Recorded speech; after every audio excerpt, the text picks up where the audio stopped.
So we all know that Whirlwind Barbarian is one of the best builds for barbarians out there. Well, with Season 1 right around the corner, today I wanted to dive in and show you guys a unique Whirlwind build for doing it while leveling. So without further ado, we're going to jump in and see what this AoE monster can do. What's going on, guys? Datcoopguy here. Today we're going to be showing you guys the Whirlwind Barbarian. Today we're mainly just going to be focusing on a certain build that I found that seems to be going really well, and I don't think it's going to get nerfed unlike some of the other Whirlwind builds in the past.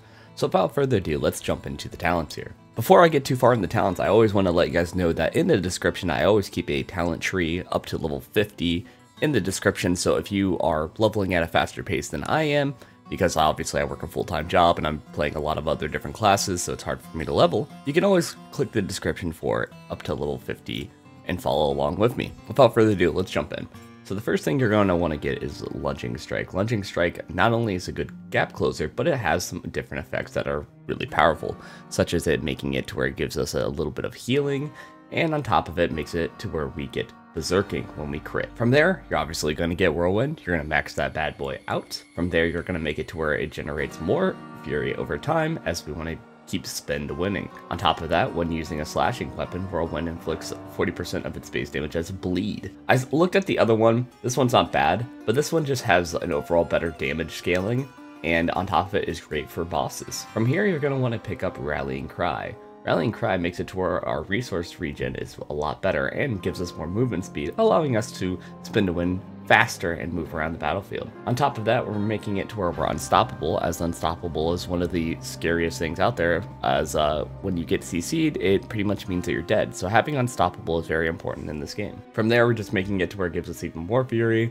and more resource generation. Also, is going to be super important later on. Now, from there, you're actually going to go bounce back up from there, because now that we have it to where our resource regen is good, we're going to go back up here and make it to where we have a chance to make enemies vulnerable. This makes it to where Whirlwind just does flat out more damage as we give that vulnerable stack on them. Now from here, you're going to want to pick up Rallying Cry. Rallying Cry not only increases our damage, but makes it to where we have Berserking, which increases it even more and adds movement speed, which we've already talked about. Now from there, it also makes it to where we have an additional damage buff when surrounded by a bunch of enemies. As Whirlwind is an AoE based ability, it's very important that we power that up so that way we can absolutely melt our enemies. From there, we're going to want to make sure our shouts are a little bit longer with their durations and make it to where we get to utilize their effects a lot more. From there, you're just going to put 1 point into Raid Leader, as this will make it to where it adds a little bit of a heal. From here, you're actually going to skip this part. You're going to come back to this in a bit. You're going to go over here to Death Blow. Death Blow is a kind of a weird ability to add to this build, but basically, it's not only just a powerful attack, it also is good for bosses, and it will help us generate more fury in our down period. So in times that we are struggling to get our fury regen up, it's going to be our kind of like our middle ability that we do to generate some more fury and still do some decent damage. From there, that's when you bounce back up. You'll get aggressive resistance because we are going to have a lot of abilities that are going to be doing berserking. So having it to where we have that damage reduction is going to be very nice. From there, you're going to try to put all your points into Prophylatic Fury, as this will make it to where our regen is better. Again, making it to where we are able to do more whirlwinds. From here is where we're going to choose our ultimate ability. Now, you can do Call of the Ancients, as this will make it to where we generate a lot more fury, which will be super nice. However, I like Wrath of the Berserker because not only does it give us berserking, but it makes it to where we are unstoppable. And this makes it to where we can break out the CCs, we get a huge damage increase, and it's just overall flat out better. So from there, it also increases our movement speed in that. So again, exactly what we pretty much need. And it makes it to where we get a flat out damage increase. Now, from here is when I do Unconstrained. This makes it to where the berserking duration is increased by 5 seconds and increases the overall damage. With us having all these different abilities that do berserking, it makes it to where we are outright stronger.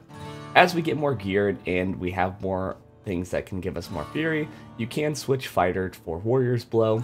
And if you happen to do the Call of the Ancients build, you can also instead switch it out for Unbridled Rage.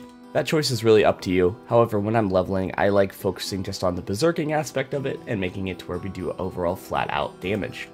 So, without further ado, let's jump into some combat and show you how it's done. Before we get too far, I just wanted to let everybody know that we have a new official Datcoopguy server. So if you guys ever want to jump in, maybe play some games with me, run some nightmare dungeons, don't be afraid to jump into the server. We have a good, nice little community that has been slowly joining as time goes on, and we have a variety of other different games such as World of Warcraft, we have the good old Diablo, tons of guides and screenshots, and Final Fantasy, and of course IRL chat. So you guys are always welcome to jump on in and join in the fray and hang out with the community. With the recent growth of the channel, I decided that I needed to update my merch store. So, we still have the classic OG logo here, if you guys ever want to check that out, and also some of our summer wear. But on top of that, I decided that I wanted to give back to the community, especially with recently hitting 3,000 subs and almost up to 4,000. So I hired a professional artist to make us a new logo for a good graphic tee. So we now have the Cult of Cthulhu merch. You guys can check that out. There's also, if you use the code CULT, you can get 10% off of your order. So here we have a nice little seller for me to jump in and show you guys some of the stuff. The scariest part about the Whirlwind Barbarian is right at the beginning. Well, we don't have any fury, so we need to find ways to generate it. So from there, I'm doing my lunging strike. Going to give myself a little bit more fury. Do a bunch of spins here. Starting to lose it, so I'm going to make sure I add that Berserking on there. And from there, we have some more enemies spawning. We're in our down period, so I'm going to do this, add it to where we rage, making it to where to do that, and boom, everything is dead. So it's basically all about pretty much utilizing your shout and making it to where we generate fury. Fury is going to be very important, so having it to where we have rallying cry right at the beginning, so that way we can build it up, is super important. Having it to where we have war cry is another way of increasing our damage, and making it to where we berserk, which partnered up with the good old fury ability here, makes it to where our resource generation is high. You're basically just kind of weaving your shouts to make it to where you constantly are having fury generation. And in our down period, we use Death Blow as a big damaging ability to give us more fury, and also just so that we aren't just swinging our axe and sitting there in place. Having it to where we have Wrath of the Berserker is another way for us to increase our berserking when we partner it up with Warcry.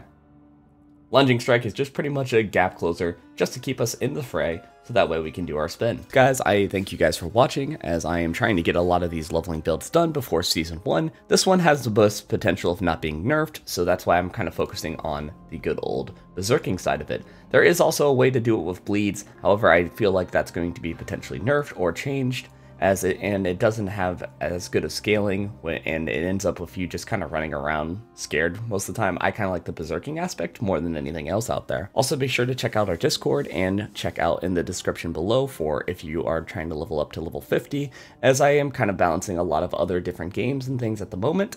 But make sure to subscribe and check out my future guides. I'll see you guys next time.